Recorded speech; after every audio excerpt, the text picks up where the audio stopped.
Well, I'm going to talk about a book I just finished called A Day Like This by Kelley McNeil.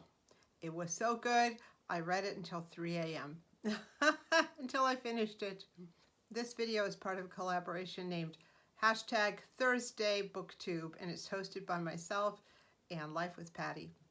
And we encourage you to join in and talk about any book that you've enjoyed. It's open season on books. Novels, mysteries, cookbooks, coloring books, children's books. If you enjoyed a book, we're going to enjoy hearing about it. Just hashtag it Thursday BookTube and tag myself and Patty. We'll make sure you're on the playlist. I'm going to try to have the new playlist every Thursday. So here's the premise of A Day Like This. I'm going to read from the description. Whatever everything you ever loved, known, ever believed to be true, just disappeared.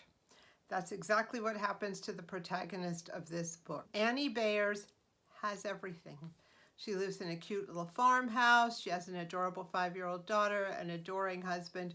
Her life is perfect, everything she could have ever dreamed of. Her daughter one Friday afternoon, rainy Friday afternoon, comes down with a fever, and her husband's out of town, so Annie decides to take her daughter to the doctor, calls the doctor, makes a last-minute end-of-day appointment, and there's an accident. So Annie wakes up from, I guess, some sort of coma in the hospital, and of course the first thing she asks is, where is her daughter? Is her daughter okay? Because last thing she remembers, she was driving to the pediatrician with her child. And she cannot get a straight answer out of the doctors, out of the nurses, out of the family members, out of her husband. It's like it never happened.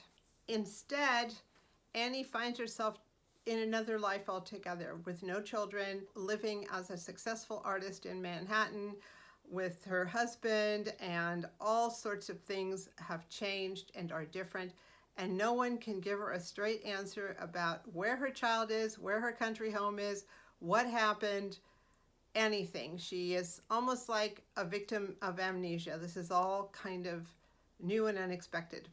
So she starts living these two lives. One life is looking for her child and the life she had before, and the other life is figuring out how to navigate the life she finds herself in right now.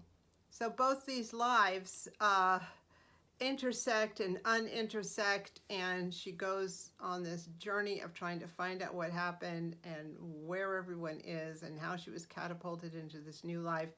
And is everyone lying to her, or is there something bigger and deeper? I loved every minute of this book. Again, I don't review every book that I read, because often I can see the end at the beginning, and I don't like that.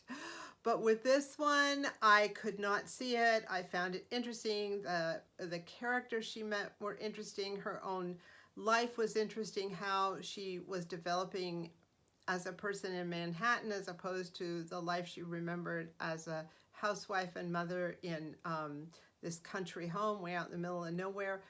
And it finally converges pretty much at the end, and you understand what happened.